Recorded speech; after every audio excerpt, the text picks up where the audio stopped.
అందరికీ నమస్కారం అండి. ఈరోజు సిర్యాకు ఫ్రై చేసుకున్నాము.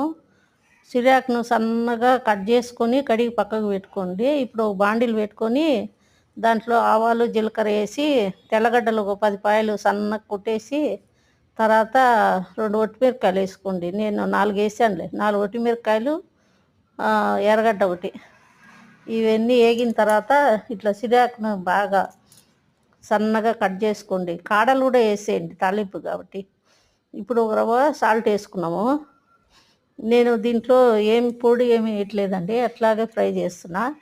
ఏ ఆకుకూరైనా చేయండి, రోజుకో కట్ట ఏదో ఒక ఆకుకూర ఫ్రై చేసుకుంటే ఆరోగ్యానికి చాలా మంచిది, డైజెషన్ బాగా అవుతుంది.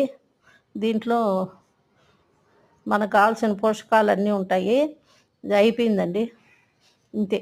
బాగుంటుంది. రోజు ఒక కట్ట చేసుకోండి. Thank you for watching.